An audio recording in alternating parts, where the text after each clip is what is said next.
ज्या मायमाऊलीनं या भारतातल्या तमाम स्त्रियांना शिक्षणाचा हक्क दिला अशा क्रांतिज्योती ज्ञानज्योती सावित्रीबाई फुले आणि नवरा कसा असावा याचं जर तुम्हाला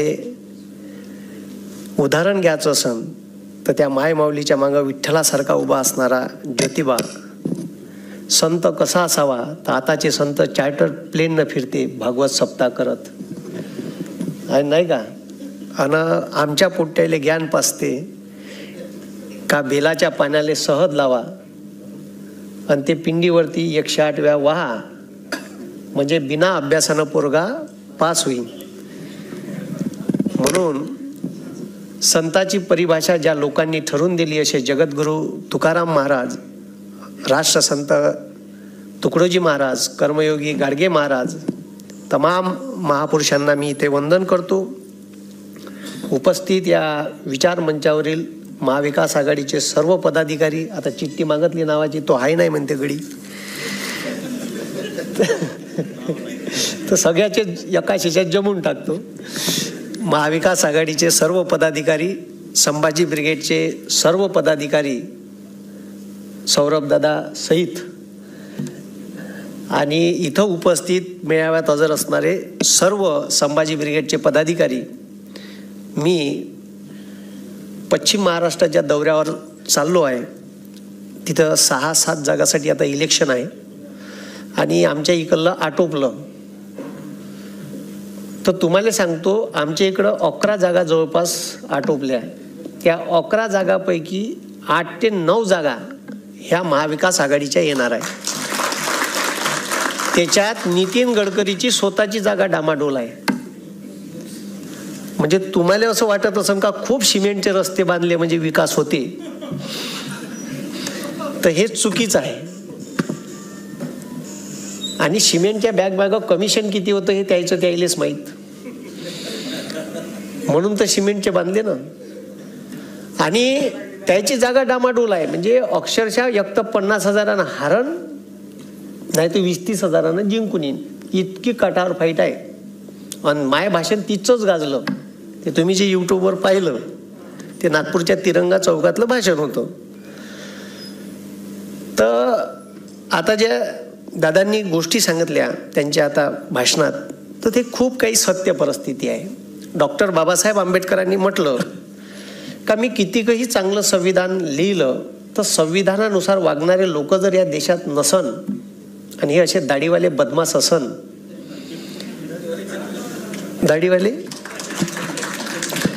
तर या देशाचा सत्यानाश झाले. कोणत्याही देशाची. पंडित जवाहरलाल नेहरूनं पहिले जेव्हा लोकसभा अस्तित्वात आली तेव्हा एक स्टेटमेंट केलं होतं का कोणत्याही देशाची लोकशाही ही तेव्हाच जिवंत राहू शकते जेव्हा सत्तेत असणारे लोक विरोधी पक्षाच्या मताचा आदर करण. तर हे चोट्टा आदर करायलाच तयार नाही आहे. यानं विकून खाल्ली आहे. मायच म्हणते सगळं. स्वतःच्याच भाषणात म्हणते मग फकीर हू झोला लेके चल देऊ. आम्हाला कर साल्या भिकारी, आमच्याही गळ्यात दे. म्हणजे तो भिकारी आहे तर आपल्याला कोटोरं घेऊन फिरवणार आहे तो.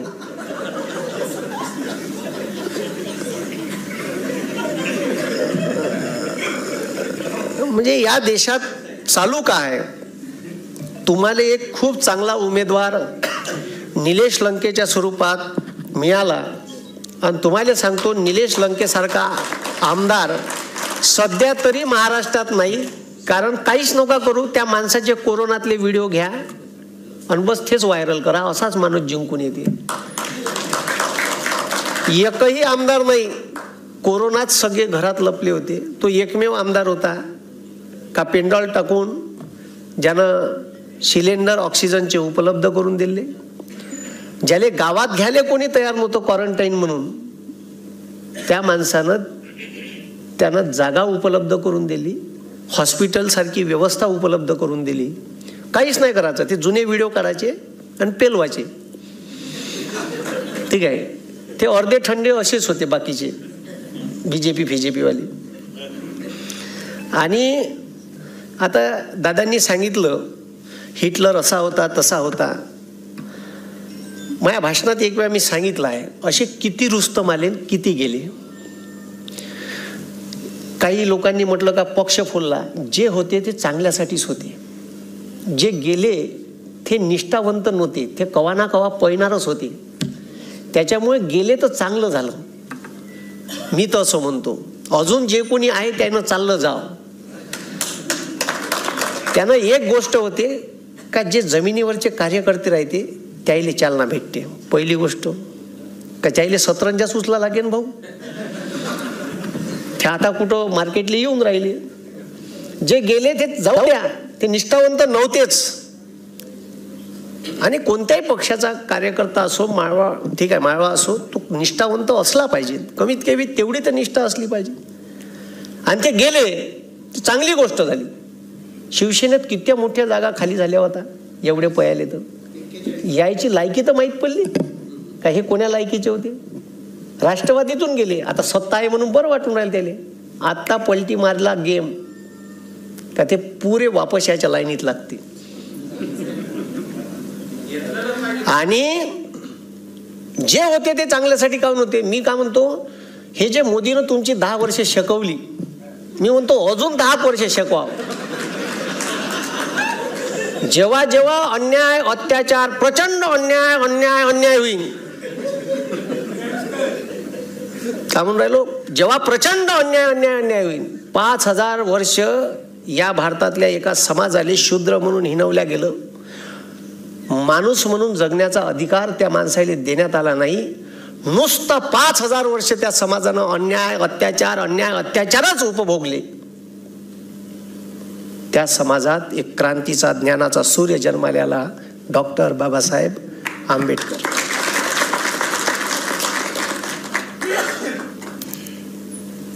या भारतावर मुस्लिम सत्ता आली, बरेच घराणे आले, तुगलक आले, मुघल आले. या भारतात त्याने सत्ता स्थापन केली. या भारतातल्या लोकांवर अन्याय अत्याचार केले.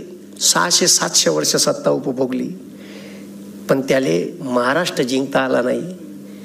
या अन्याय अत्याचारात एक क्रांतीचा, स्वराज्याचा सूर्य जन्माला आला, तो म्हणजे छत्रपती शिवाजी महाराज. व्हायला पाहिजे असं. जेव्हा अन्याय अत्याचार होईल असं तुमचा नड्डा पिचकन, तेव्हाच तुम्ही हातपाय झाडाल. तोपर्यंत चालू द्या. शिवाजी जन्मावतो दुसऱ्याच्या घरात, काऊन चोट्या तुझ्या घरात जन्मला तर काही वाईट आहे का? नाही, दुसऱ्याच्या घरात पैदा झालं पाहिजे. बदमाश पोट्टो. आता मी एवढं बोलतो, माझ्या बाप म्हणते तू एवढा कायले बोलतो रे म्हणते, एकटाच आहे. लोक फोनवर मला शिवा देते, कमेंट्समध्ये शिवा देते. आता फोनवर शिवा दिल्यावर मी गावरानी माणूस आहे जे पुरा, ते का शिवा देईनची, मायापाशी एवढी डिक्शनरी आहे शिवाची. असा द्यायला लागलो का नाही? हो, म्हणजे माणूस पाहून तर द्या, ज्याला देता नाही त्याला दे.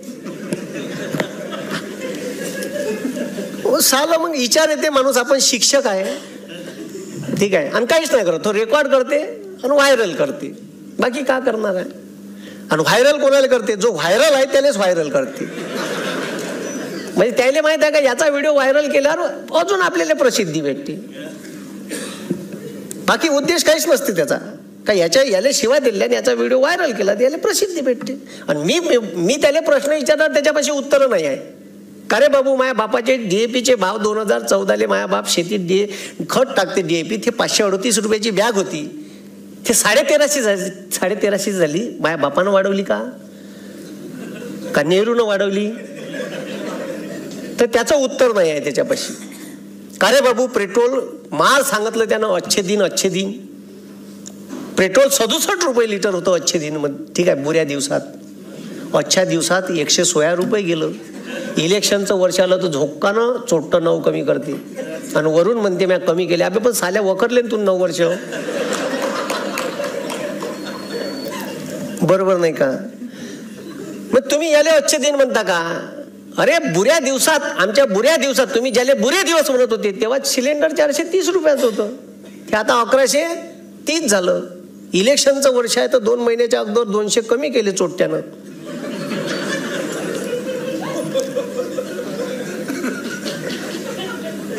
याले जर तुम्ही अच्छे दिन म्हणत असाल तर अजून शिकून घ्या. नाही तर मग येणाऱ्या इलेक्शनमध्ये निलेश लंके साहेब कसे निवडून येईन याच्यासाठी मतदान करा. पण काहीच नाही करा. आता तुम्ही इथं 400-500 लोक आहे, तुमचे एकाच्या मागं 50-100 लोक आहे का नाही? 50-100 एक माणूस 50-100चा आहे, कदाचित जास्त आहे. असं काहीच नाही करायचं. मतदानाच्या दिवशी इथं तुम्ही 500 लोक आहे, 500 गुणेला मी 100 पकडतो. ठीक आहे, किती लोक झाले? किती झाले? 50,000. किती झाले? हां, 50,000चं वोटिंग तर तुमच्यापाशी इथं बसलं आहे. तुम्ही का करायचं? पुन्हा एक व्हिडिओ घेतला. आता सगळ्या सरांनी सांगितलं का EVM वगैरे, EVMवर विश्वास आहेच नाही, पण आता त्याच्यातूनच मार्ग काढा लागल. दुसरा पर्याय काय आपल्यापाशी? आपण म्हणलं बॅलेटवर घेते का ते? नाही घेत, नाही घेत ना. तर EVM मशीन बाबत काही नियम आणि पत्ते आहे, ते पाहिले पाहिजे. त्याच्यासाठी मी एक व्हिडिओ घेतला आता 3 दिवसाच्या अगोदर.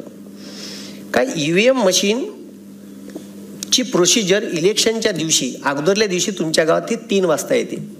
किती वाजता येते? 3 वाजता येते अधिकारी. तर त्याच्यात मी सांगितलं आहे का त्याची सिरियल नंबर कशी पाहायची. ती सिरियल नंबर उमेदवार तुम्हाला उपलब्ध करून देईल. ते उमेदवाराच्या प्रतिनिधीची जबाबदारी असते का तुमच्या गावात कोणत्या सिरियल नंबरचं EVM मशीन येणार आहे. EVM मशीनची बॅटरी चेकअप करायची. सुरुवातीला किती आहे, इलेक्शन झाल्यावर किती आहे. ती एक माणूस असते क्रॉस मारणारा, याचं झालं याचं नाही झालं तर ते शेवटी काउंटिंग त्याचं आणि EVM मशीनची टोटल ते क्रॉस व्हेरीफाय करून 17C नंबरवर तुम्हाला सगळं लिहून देते. जो तुमचा प्रतिनिधी असते, तुमचा प्रतिनिधी हा सकाळी 5 वाजता 5:30 वाजता तिथं बूथवर पाहिजे. BJPचा असते, आपला राहत नाही. प्रॉब्लेम तो आहे, हे समजून घ्या तुम्ही.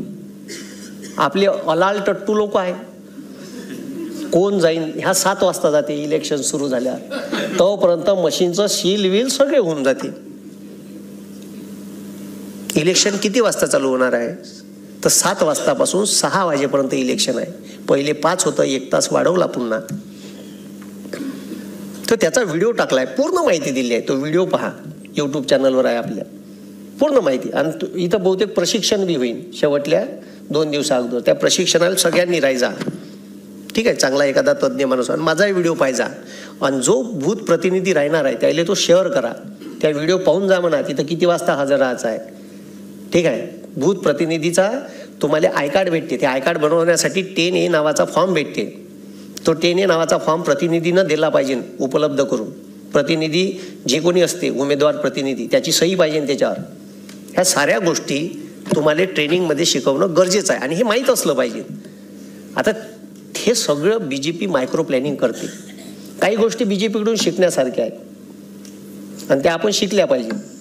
त्याची एक खासियत आहे पुन्हा, मासोई मोठी झाली का तिला कापते, ते तिला ठेवत नाही ना. चांगल्या चांगल्या मोठ्याल्या चिकीवाल्या बाईक आपल्या हे आता दिलं म्हणून बरं आहे. मागच्या वेळी दिल्ली का शीट दिल्ली का नाही दिली. चांगले चांगले मोठे मोठे मासोय कापतेची. हे बाकीच्याही पक्षानं समजून घेणं गरजेचं आहे.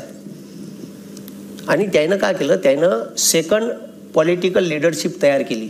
म्हणजे पहिले झाले 2 वेळा आमदार झाले, चल फेक्स आले को. तर त्या पोट्याला काय वाटते का इथं काहीतरी भेटते. अबे भेटते ना, ह्या गेला का आपला नंबर आहे बा. इकडे बाकीच्या पक्षात सतरंजाच उचला लागते. मी राष्ट्रवादी काँग्रेसचा प्रवक्ता आहे, ते बाजूले, पण जे खरं आहे ते बी सांगितलं पाहिजे ना. हो नाही, पवार साहेबाले मी पहिले सांगून ठेवलं आहे की हे माय तोंड बंद नाही करायचं, ते बाकी तुम्ही का करा. ठीक आहे, जे अरे त्याचं जे घेता येईल ते घ्या लागेल ना. त्यानं सरकारचा पैसा RSSचे मागच्या ज्या मिटिंगा होती कार्यकर्त्याच्या त्याच्यासाठी वापरून चालू केलं. आमची इथे हिंदी विश्वविद्यालय आहे वर्धेले, महात्मा गांधी, ते सर्रास RSSचं केंद्र बनलं आहे. आणि तिथं सर्रास चांगल्या चांगल्या लोकांच्या गुप्त मिटिंगा होती सरकारी पैशावर. त्याला म्हणाव का कराय मास्तर नावाला पकडून द्या, दाखव साल्या म्हणा CCTV फुटेज. नाही एका एकाला पकडून दिलं काहीच नाही. म्हणून इलेक्शन ज्या पद्धतीनं ते लढते, स्ट्रॉंग रूममध्ये EVM मशीना ठेवल्या का ठेवतपर्यंत आपले लोक तिथं हजर असले पाहिजे. ठेवल्यानंतर बी 4 माणसं 4-5 कोणत्यावर आपले रात्रंदिवस जागली ठेवायचे. दिवसा 4, संध्याकाळी 4. रोज तुम्हाला ते जे सील मारला आहे स्ट्रॉंग रूमले ते पाहण्याची मुभा दिली आहे. त्याच्यानंतर दिवसभराची रेकॉर्डिंग दररोज चेक करायची आणि आपले माणसं बी ठेवायची. माणसं निष्ठावंत ठेवायची. 500 रुपयावर इकल्या जाणारे नाही, नाही तर सुरत मार्गे गुवाहाटी पळायला लागते. म्हणून जे काही होते ते चांगले. आणि असे हे मोदी सारखे किती चिल्लर आले किती गेले, ते हिटलर नाही पुरला. या जगात हिटलर नाही पुरला. ठीक आहे. आपले पोट्टे मायाबाप कांदा उत्पादित करते, मायाबाप सोयाबीन उत्पादित करते, मायाबाप कापूस उत्पादित करते ना आपलेच पोट्टे स्टेटस ठेवते अबकी बार 400 पार. अबे त्या बापाचं कांद्याचा कट्टा 400 पार नाही चालला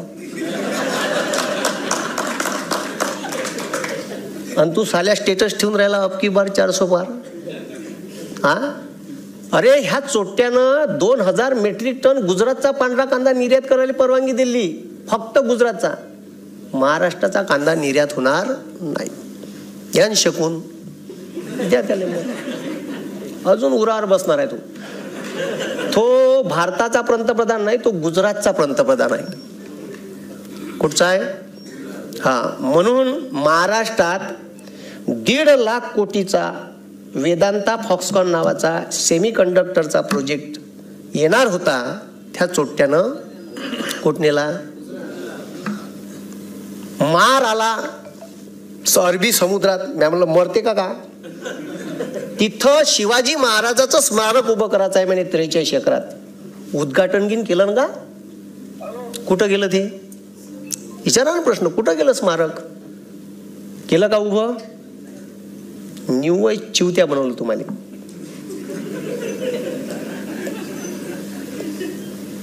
अरे सत्य आहे ना. केलं का? महानंदा डेअरी महाराष्ट्राची शान होती, कुठं नेली? गुजरात.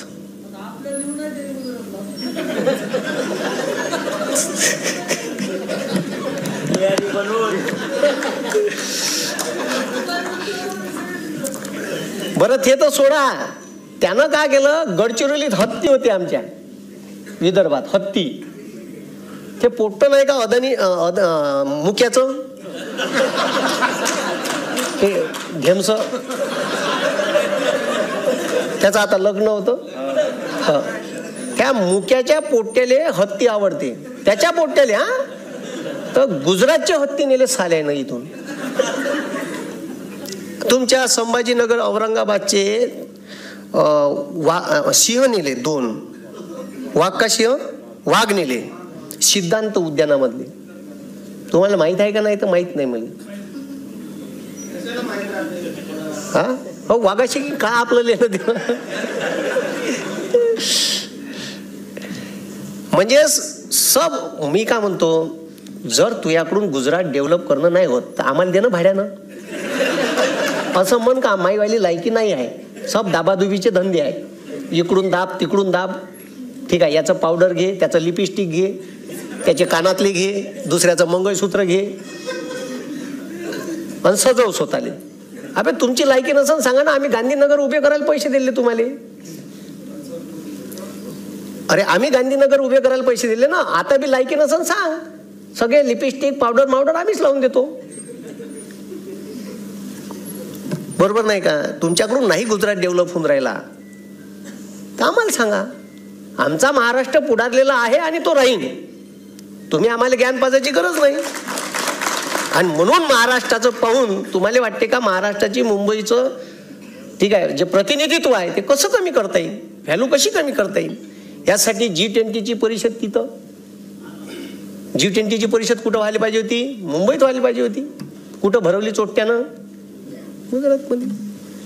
म्हणजे आपल्यावर किती अन्याय चालू आहे तरी आपण त्याचे झेंडे घेऊन त्याचं स्टेटस हे मागं पोट्यानं ठेवलं होतं. मै सावर करू. अबे साल्या तू बेरोजगार आहे. तू सावरकर काय आणि कोणाचं स्टेटस ठेवून राहिला? ज्यानं 5 वेळा माफी मागितली.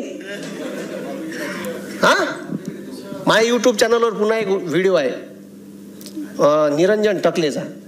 विद्रोही साहित्य संमेलनाचा स्वागताध्यक्ष होतो मी वर्धेले. पुरा त्याचं अखिल भारतीय मराठी साहित्य संमेलनात धिंगाणा लावणारा मीच होय. पुरा पार 150 करोडचा धिंगाणा मॅच लावून टाकला त्याचा. आणि ते निरंजन टकलेचं भाषण पाहिजे. कोणा जर म्हणलं सावरकर कोण होता, ते भाषण त्याला पेलून द्यायचं. हे पाय म्हणा पहिली साल्या. तर खतरनाक काम आहे. म्हणजे मला अक्षरशः चीड येते जी. साले एवढा अभ्यास केल्याच्या नंतर असं वाटते, म्हणजे ह्या पहिला पंतप्रधान आहे त्या अग्निवीर भरतीमध्ये लग्नाच्या वयात पोट्याले रिटायर्ड करणार आहे.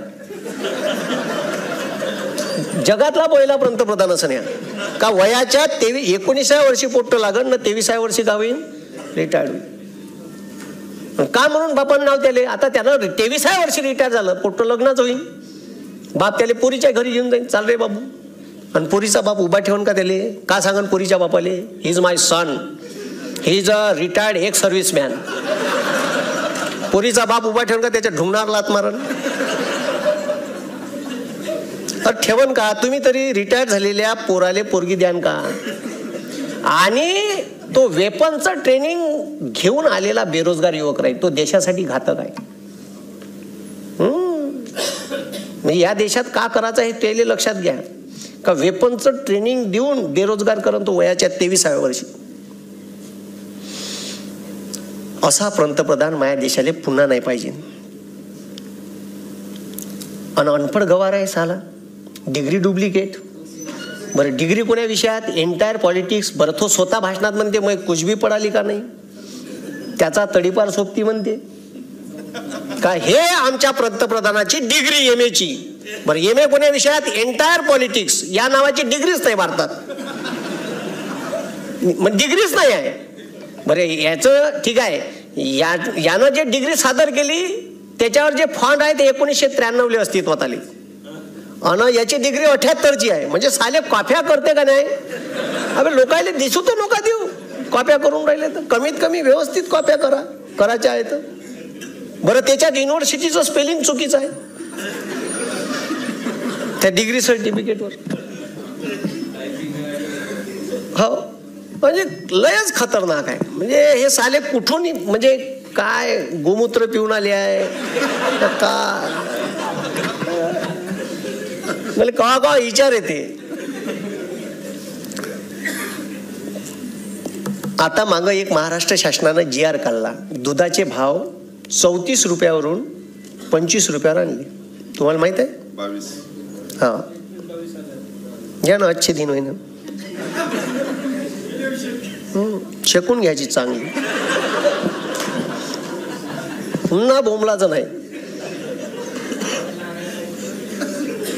माझ्याकडे काही काही लोक आले का मला भल्ला राग येते जी. म्हणजे अक्षरशः लोक, आणि तुम्हीच निवडून दिलं आहे ठीक आहे, त्याला डोक्यावर तुम्हीच घेतलं. आता तुमचीच जबाबदारी आहे डोक्यावरून त्याला खालतं उतरवायची. तुम्हीच चढवलं होतं ना, उतरवा बी तुम्हीच.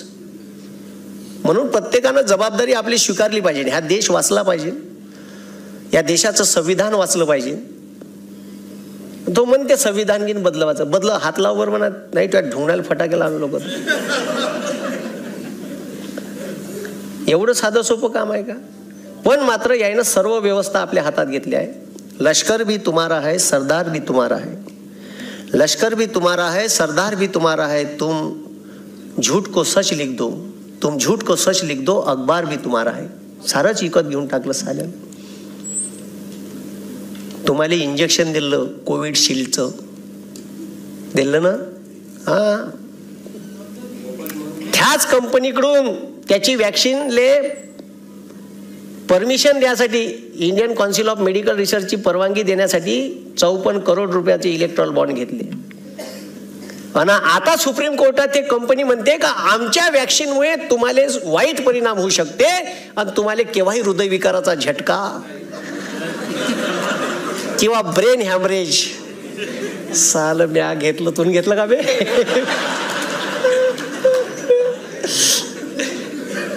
अबे त्यानं स्वतः नाही घेतलं, त्यानं नाटक केलं आहे इंजेक्शन घ्यायचं. माहित आहे का, त्याला सुईच नाही टोचली. त्याचे फोटो पाहिले का तुम्ही दाढीवाल्याचे. दाढीवाल्यानं सगळ्याच ठिकाणी फोटोशूट केलाय, त्याचे 3 फोटो गायब आहे. मग जर भेटले तर मला पाठव जा. एक लग्न करतानाचा, एक डिग्री घेतानाचा आणि एक चाय विकतानाचा. हे 3 फोटो जर मला भेटलेत पाठव जा. मी सर्चिंग मध्ये आहे का, हे 3 फोटो मला भेटले पाहिजे. असं आहे.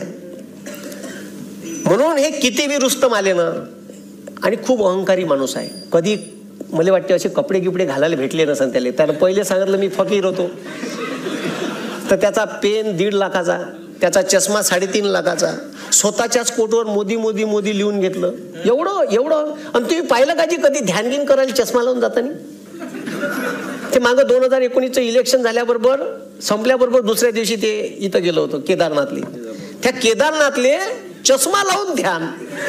अरे आणि म्हणलं बरं कॅमेरावाला बी, हा तुम्ही तरी कॅमेरावाला घेऊन जाण का?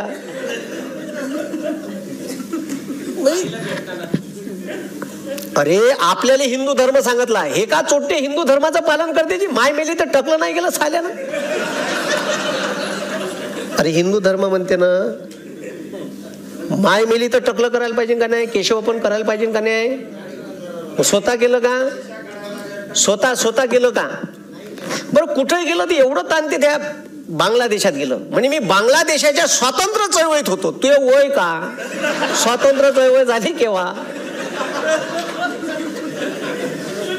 तू किती वर्षाचा होता तेव्हा?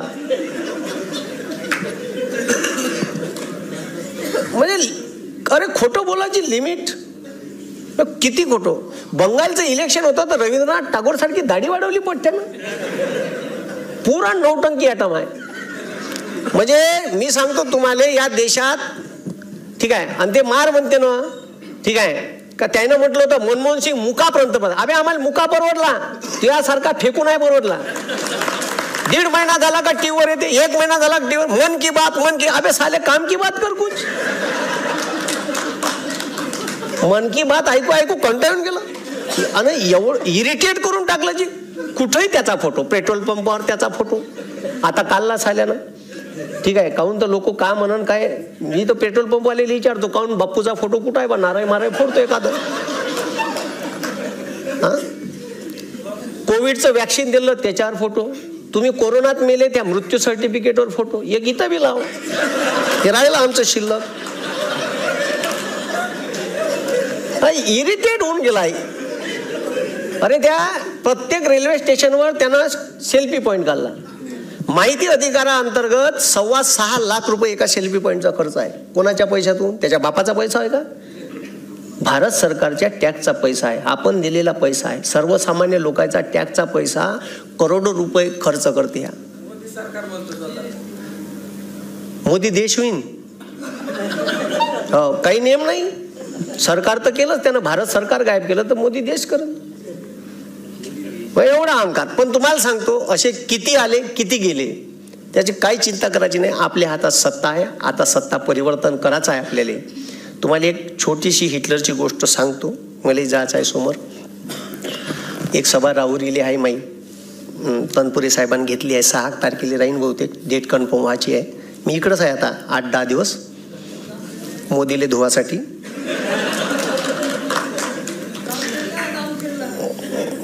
तर नाही, एकच दिवस आहे. 1 दिवस तुमच्या मतदारसंघात आहे मी.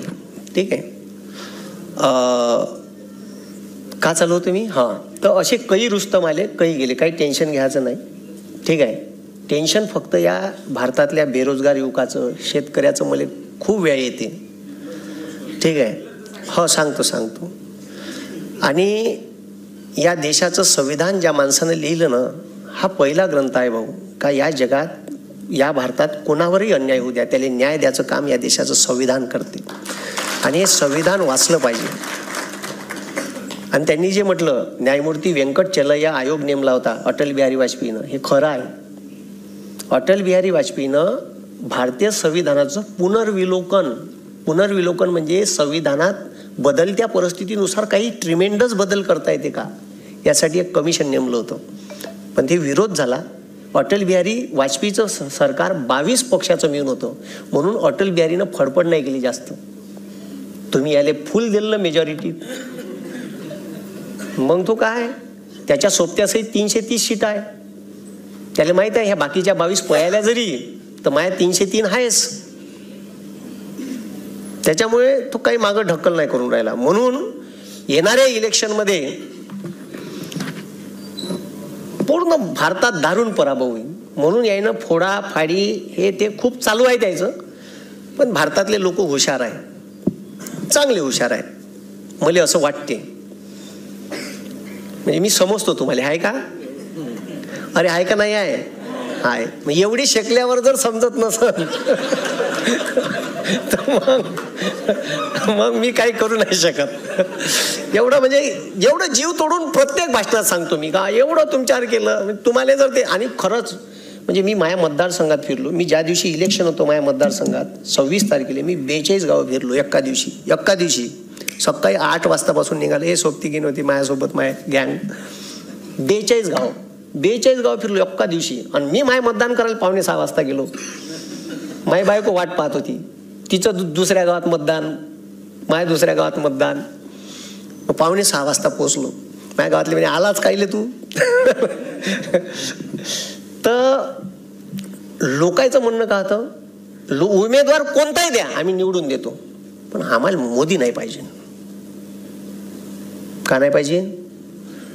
आता एवढं चांगलं काम केलं आहे मुनगंटीवारनं त्याच्या मतदारसंघात. लोक का म्हणे त्याला माहित आहे का, साहेब तुमच्याबद्दल रोष नाही जी म्हणे, मोदी नाही पाहिजे म्हणे. त्याच्या तोंडावर म्हणलं, तोंडावर अक्षरशः. नागपूरमधले मुस्लिम साहेब म्हणे तुमच्यासोबत काहीच वैर नाही गडकरी साहेब, पण आम्हाला मोदी नाही पाहिजे. नाही दिलं मतदान. तुम्ही समजून घ्या का लोकांमध्ये किती रोष आहे. आणि तुम्ही जेव्हा फिरान तर लोकच सांगते का LED त्याच्यावाले LED स्क्रीन फोडल्या लोकांना गोटे मारून, बॅनर फाडले अक्षरशः काही काही मतदारसंघात. इतका रोष आहे लोकांमध्ये. आणि लयच बदमाश आहे ना जी. सोयाबीन निघालं का सोयाबीनची ढेप बोलावून, कापूस निघाला काय ऑस्ट्रेलियाहून कापसाच्या गठावून बोलावून चोटतं. कापसाच्या निर्यातीवर बंदी आणून टाकन. कांदा गुजरातचा निर्यात करण, महाराष्ट्रातला नाही करण. अरे 42 वर्ष झाले नर्मदा सागर प्रोजेक्ट उद्घाटन नव्हतं झालं. कोर्टात केस चालू होती. बापू सत्तेत आल्याबरोबर उद्घाटन झालं ना.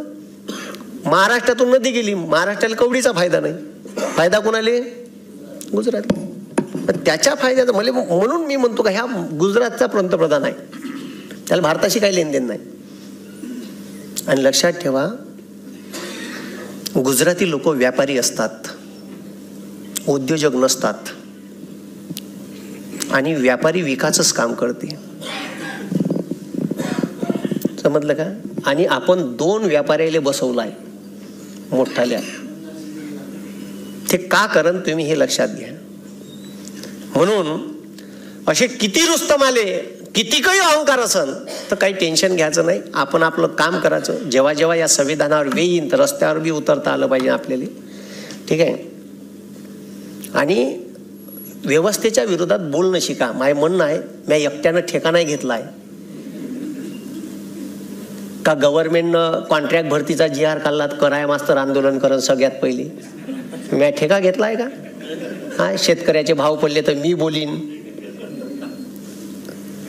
तुम्ही केव्हा बोलान? तुम्ही बी बोलले पाहिजे. आमदार खासदार कोणताही बी पक्षाचा असो, काँग्रेसचा असो, राष्ट्रवादीचा असो का BJPचा असो, त्याले प्रश्न विचारले पाहिजे. हे चुकीचं झालं हे तुम्ही उचला, विधानसभेत संसदेत उचला. हे आपण बोलत नाही म्हणून आपला प्रॉब्लेम आहे. त्याला 4 चौघात बोलले का तो जाग्यावर येते. इवन तो तुमच्या काकाले, मामाले, बापाले फोन कर, पोट्याले सांगा ते जास्त बोलून राहिलं. आणि आपल्या पोट्यानं असं बोललं त्याला आडवं तिडवं तर आपल्या पोट्याला शाबासकी द्यायची, आपल्या पोट्याला झापाचं नाही. जगद्गुरु तुकाराम महाराज म्हणते, पुत्र असावा ऐसा गुंडा ज्याचा तिन्ही लोकी झंडा. गुंडा म्हणजे काय, मर्डर, हाफ मर्डर करणारा का? नाही, ह्या व्यवस्थेच्या विरोधात बोलणारा. म्हणून याले जर वाटत असेल का माय या भारतावर राज्य मी मरतपर्यंत या देशाचा पंतप्रधान राहायला पाहिजे, हिटलरचं स्वप्न होतं मी जगावर राज्य करीन, गॅसच्या चंबरमध्ये टाकू मारले जे लोक, अशी चंबरमध्ये टाकलं, झाकण लावलं, क्लोरीन गॅस टाकली का 5 मिनिटात लोक मरून जाई. 400-500 बुलडोजरनं असे काढे, गड्डा खोदे, बुलडोजरनं धकावेन, त्याच्यावर माती टाके. असा हिटलर बदमाश होता, भयानक होता हिटलर. असे त्या बर्लिनच्या चौकात जीव लोक उभे केले 5-6 हजार, आणि बाजूनं आर्मी उभी केली, गोळीबार केला तर अर्धे गोळीबाराने मेले आणि अर्धे चंगराचंगरीने मेले. आजही बर्लिनच्या संग्रहालयात इथून तर ह्या स्लॅबपर्यंत चपलीचा ढीग आहे. तुम्ही जर बर्लिनला गेले तर त्या संग्रहालयात चपलीचा ढीग आहे, तिथं जे लोक मेले त्याच्या. इतका बदमाश होता हिटलर. पण जेव्हा दुसरं महायुद्ध संपत आलं ना, जेव्हा दुसरं महायुद्ध खतम होत आलं, 39ला सुरू झालं, 45ला खतम होत आलं, तेव्हा याचा सोबती होता मुसोलिनी, इटलीचा. त्या मुसोलिनीले बंदा युरोप बेचिराग झाला होता, पूर्ण युरोप. रशिया सुद्धा, रशियाचे 1.5 करोड पोट्टे, 1.5 करोड पोट्टे, 1.5 करोड म्हणून राहिलो, 1.5 करोड जवान पोट्टे मेले युरोपातले, पूर्ण पोट्टे. ज्याला वेपनचं ट्रेनिंग नाही त्याला त्याच्या हातात बंदूक दिली, त्याला बंदुकीची गोळीच नाही झाडता येत, आली गोळी धडकन लागलं, मेलं. 1.5 करोड पोट्टे मेले. तर जेव्हा युद्ध संपलं ना, तर रशियात 1800 पोरी मागं 1000 पोरं होते. आता बी परिस्थिती जाग्यावर नाही आली. आता बी रशियात 1200 पोरी मागं 1000 पोरं आहे, 200 पोरी जास्त आहे. आणि भारतात 933 पोरी मागं 1000 पोट्टे आहे. म्हणजे आपल्या इथं 67 पोट्टे शिल्लक पडते. कवा विचार येते का यायला जहाजात भरावं आणि तिकडं रशियात पाठवावं. बिना लग्नाचे राहते 67. 1000 पोरं आहे मागं 67, 933च पोरी आहे ना 2011च्या जनगणनेनुसार. ऑथेंटिक आहे, भारत सरकारची आकडेवारी आहे, काय माझ्या घरची नाही सांगून राहिलो. पहा बरं तुम्ही. मग आता अशी अवस्था, बंदा युरोप बेचिराग झाला. पार उद्योग धंदे, बेरोजगार पोट्टे होऊन गेले. आणि मग अशा परिस्थितीत लोक चिडून गेले, महागाई वाढून गेली. 2-2.5 लाख लोक जमा झाले रोमच्या चौकात, इटलीले, मुसोलिनीच्या घरासमोर, राजगृहासमोर. मोठं गेट होतं. लोक राय झाले, बंद लोक घरात घुसले. हा मोठा जात दरवाजा तोडला, त्याच्या घरात घुसले. तो मुसोलिनी पै समोरनं 2.5 लाख लोक त्याच्या मागे लागले, पकडला. असा बेधम मारला जी, मरतपर्यंत मारला. ज्या कोणत्यावर पडन त्या कोणत्यावर मारला. कपडे काढून नागोया करून मारला. मेल्यावर बी मारला. त्याच्या बायकोले बी मारलं म्हणलं नागोया करून.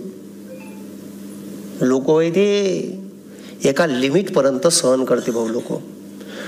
बरं, लोकांना मेल्यावरही मारलं दोघाले. लोक तिथे शांत नाही बसले.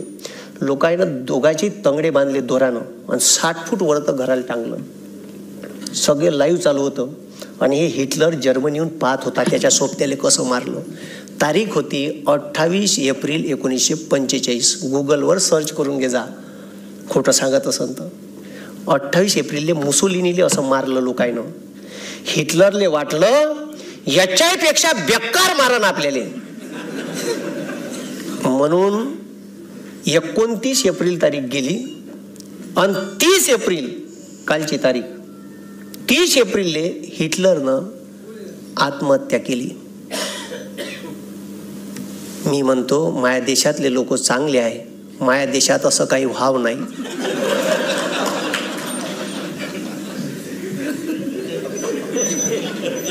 एवढीच अपेक्षा मी तुमच्याकडून करतो. मी खूप चांगला माणूस आहे बरं. मी कोणाचाही काही वाईट गीत विचार करत नाही. तो किती काही बदमाश असो, त्याच्याबद्दल चांगला विचार करणं गरजेचं आहे. म्हणून आपण कुत्र्याला डसलो तर आपण कुत्रा आपल्याला डसलं तर आपण कुत्र्याला डसत नाही.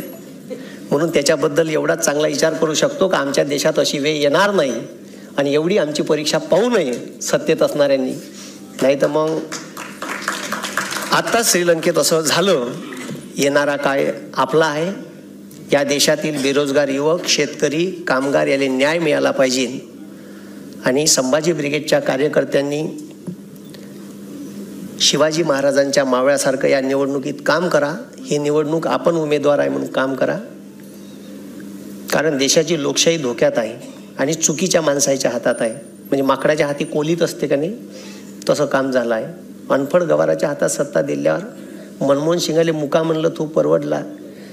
कॅम्ब्रिज युनिव्हर्सिटीचे गोल्ड मेडलिस्ट आहे मनमोहन सिंग, आणि आपलं पोट्ट कॅम्ब्रिजमध्ये जेव्हा लॉची इकॉनॉमिक्सची डिग्री घ्यायला जाते तर आपल्या पोट्याला कॅम्ब्रिज युनिव्हर्सिटी स्कॉलरशिप देते. त्या स्कॉलरशिपचं नाव आहे डॉक्टर मनमोहन सिंग स्कॉलरशिप योजना.